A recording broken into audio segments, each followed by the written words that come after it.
C'est une bonne nouvelle en santé publique et c'est plutôt rare à signaler. En 10 ans, la France a enregistré 4 millions de fumeurs quotidiens en moins. 17% des adultes déclarent fumer tous les jours, moins d'1 sur 5, contre 28% en 2014. Et les jeunes sont de moins en moins tentés par la cigarette. Cette baisse historique est le résultat de mesures fortes, vous les connaissez, le paquet neutre, la hausse des prix, le fait d'interdire le tabac dans les espaces publics, et puis des initiatives comme le Mois sans tabac, dont la 10e édition débute maintenant. Quelle est l'utilité de ce défi collectif? Pourquoi certains réussissent à arrêter et d'autres pas? Quelles sont les stratégies les plus efficaces pour arrêter? Globalement, comment interpréter le recul du tabagisme chez les jeunes? Peut-on espérer un jour la première génération sans tabac? Et faut-il craindre un report sur le vapotage? 2 expertes nous accompagnent aujourd'hui, le docteur Marion Adler, tabacologue à l'hôpital Antoine Béclair à Clamart près de Paris, et Viet Nguyen Tan, responsable de l'unité addiction à Santé publique France. Je suis Margot Defrouville, chef du service santé de BFM TV. À ses côtés, Alain Ducardonnet, médecin consultant santé BFM TV.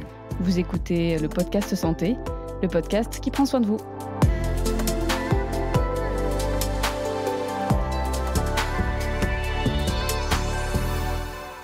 Bonjour à toutes les deux. Alors, Viet Nguyen Tan, on va commencer par vous. Dans tous ces chiffres qui sont merveilleux, on dit ça y est, c'est historique, c'est extraordinaire. Quel est pour vous le meilleur chiffre? Quelle est la meilleure nouvelle? C'est une question difficile, mais je dirais que le chiffre qui est vraiment marquant et qu'on a mis en avant, c'est les 4 millions de fumeurs quotidiens en moins en 10 ans entre 2014 et 2024. C'est ce que montrent les chiffres du baromètre de Santé publique France. On est en 2024 à 18% de fumeurs quotidiens en population adulte. C'est la première fois qu'on passe sous la barre des 20%. C'est vraiment historique et c'est une très bonne nouvelle pour la santé des Français. Est-ce qu'on observe que l'image du tabac se ringardise chez les jeunes? Oui, tout à fait. Ça se voit dans les études qualitatives, notamment qui sont menées auprès des adolescents. Donc on voit que l'image du tabac se ringardise, on voit que le tabac se dénormalise. Et ça, c'est probablement l'effet de toutes les mesures de politique publique qui ont été menées, alors depuis 10 ans, mais même au-delà, depuis 20, 30 ans, faire en sorte qu'on sache que le tabac est dangereux pour la santé, que ce n'est pas un produit de consommation courante, faire en sorte que le tabac soit interdit de vente aux mineurs, faire en sorte qu'on ne puisse plus fumer dans un certain nombre de lieux publics. Tout ça a dénormalisé le tabac et a rendu possible les résultats qu'on observe aujourd'hui. Est-ce que vous dites que c'est la même chose chez l'homme et chez la femme? Alors, on a davantage de fumeurs parmi les hommes que parmi les femmes. Vous savez, le tabagisme a augmenté de façon décalée en population masculine et en population féminine. Aujourd'hui, on a entre 4 et 5 points d'écart au détriment des hommes. Les hommes fument davantage que les femmes. Et ces écarts sont relativement constants, c'est-à-dire que la baisse du tabagisme, on l'observe parmi les hommes et parmi les femmes. Donc il n'y a pas de dynamique particulière chez les femmes? On pouvait penser qu'elles fumaient peut-être un petit peu plus? Non, il y a eu une augmentation forte du tabagisme chez les femmes dans les années 60-70. Donc ça, on en a vu les effets, également les effets sanitaires, malheureusement, sur l'augmentation importante du cancer du poumon chez la femme ces 10-20 dernières années. Mais aujourd'hui, encore une fois, on est plutôt sur une dynamique de baisse globale du tabagisme chez les hommes et chez les femmes. Marion Adler, 4 millions de fumeurs quotidiens en moins ces 10 dernières années, c'est une bonne nouvelle. Pour autant, on a du mal à croire que votre salle d'attente soit vide. Alors, c'est une très bonne nouvelle. Et comme dit Viet, c'est vraiment des mesures de santé publique qui ont aidé à ça. Et on est vraiment content parce que c'est vraiment un rôle de Santé publique France aussi et qu'ils font très, très bien. Bien sûr, la salle d'attente, il y a toujours des patients et on espère qu'il y en aura de moins en moins qui seront touchés par cette maladie chronique qu'est la dépendance aux cigarettes et qui est le tabagisme chronique qui est malheureusement source de beaucoup d'autres maladies. On voit que chez les jeunes, en fin de compte, ça a beaucoup baissé, parce qu'on dit 3% de fumeurs quotidiens chez les jeunes de 16 ans versus 16% en 2015. Donc quand même, c'est divisé par 5, c'est absolument colossal. Est-ce que là, en l'occurrence, comme d'ailleurs peut-être pour les autres tranches d'âge, c'est le prix qui a été le plus performant? Bien sûr, c'est une mesure essentielle et ça touche particulièrement les jeunes. Et c'est très, très important de continuer à faire des augmentations majeures. Mais ça, c'est vraiment la santé publique qui marche. Et on le voit dans les autres pays comme, par exemple, l'Angleterre qui a vraiment de l'avance sur nous. Il y a aussi l'aide, évidemment, par la dénormalisation du tabac. Comme disait Viet, c'est très important. Et donc, cette image de ringardiser, c'est très important.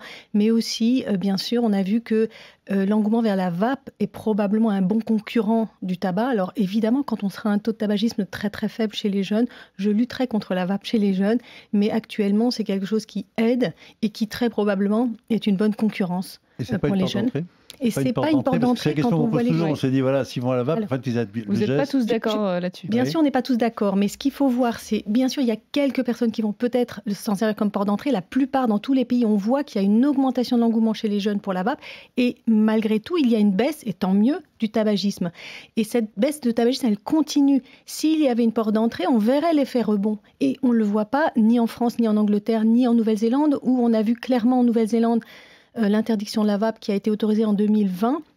En 2020, arrivée de la vape et nette diminution du tabagisme chez les jeunes, qui était déjà un taux assez bas par rapport à nous, et un engouement pour la vape qui est vraiment un concurrent.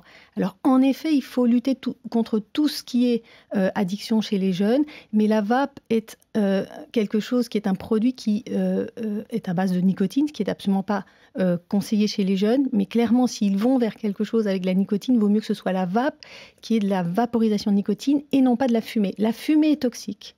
C'est très important quand on fume, on prend de la nicotine qui, elle, n'est pas toxique, mais qui est très addictive, qui est une substance extrêmement addictive, une des plus addictives, et c'est pour ça qu'après les gens ont du mal à s'en sortir, et ils sont intoxiqués, ils ont les maladies à cause de la fumée.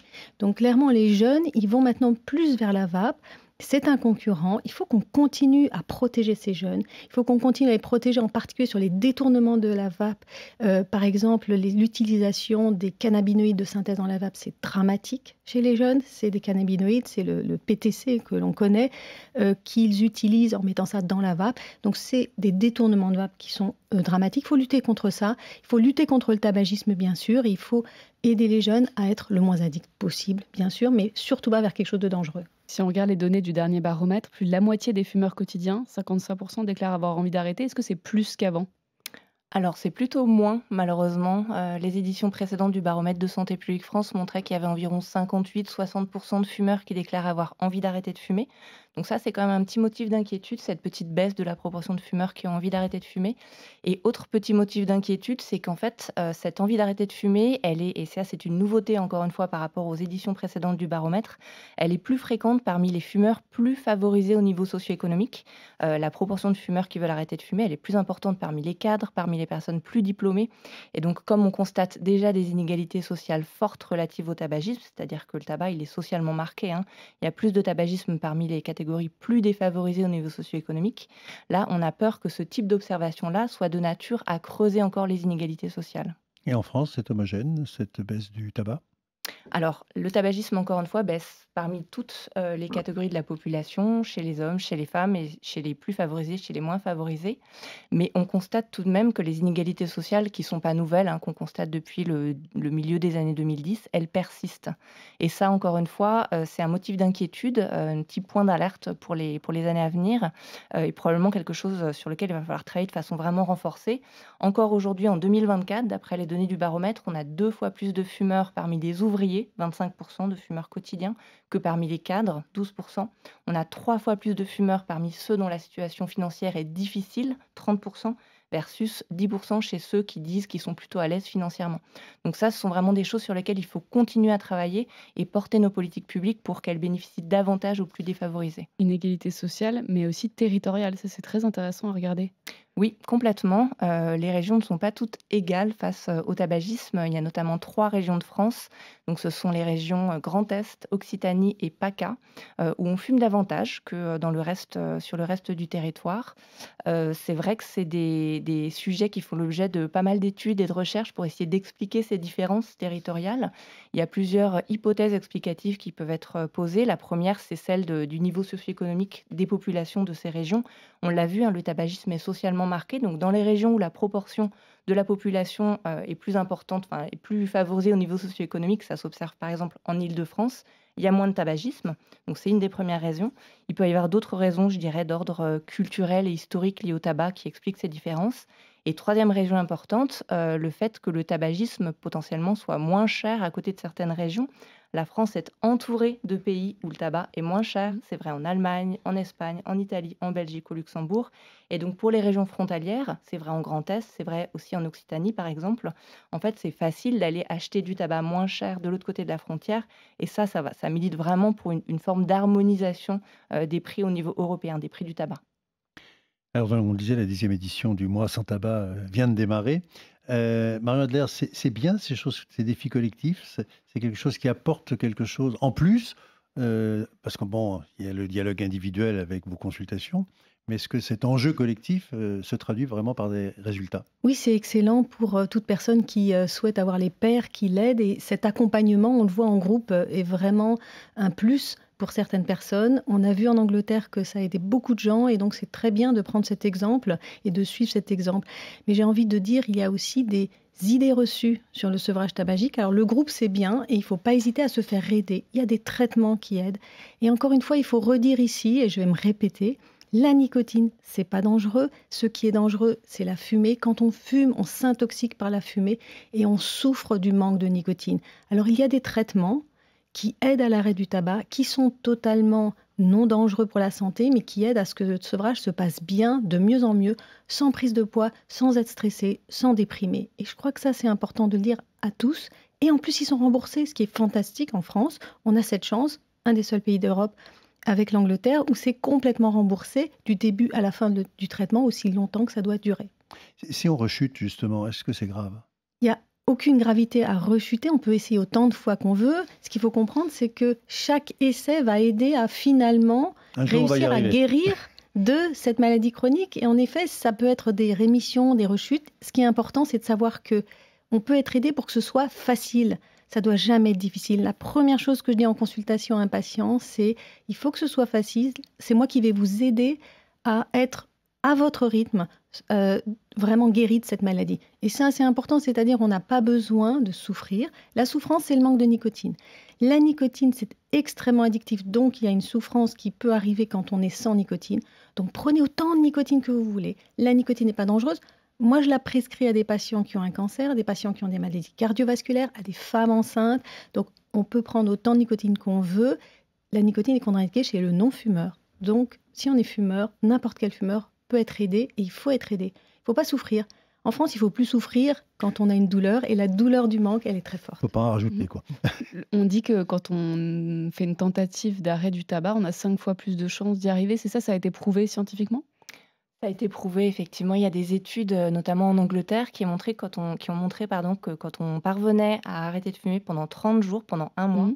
on avait 5 fois plus de chances de rester abstinent à plus long terme. C'est une des promesses de Moi sans tabac. C'était une des promesses de Stoptober, qui a été le grand frère de Moi sans tabac en Angleterre et dont on s'est fortement inspiré pour l'adapter en France. Et on sait mesurer aujourd'hui les effets au bout de la 10e édition? Alors, on a mesuré l'efficacité de Moi sans tabac pour chacune des éditions, quasiment. Le plus gros protocole d'évaluation qu'on ait pu mener autour de Moi sans tabac, ça a été en 2016, où on a réussi à montrer effectivement l'efficacité du dispositif. Plus on est exposé à la campagne Moi sans tabac, et plus on a de chances d'avoir fait une tentative d'arrêt du tabac au dernier trimestre. Et puis ensuite, quand on a fait cette tentative d'arrêt du tabac grâce à Moi sans tabac, dans le cadre de Moi sans tabac, on a plus de chances d'être aidé, d'avoir utilisé des aides à l'arrêt du tabac, comme celle qu'indique Marion Adler.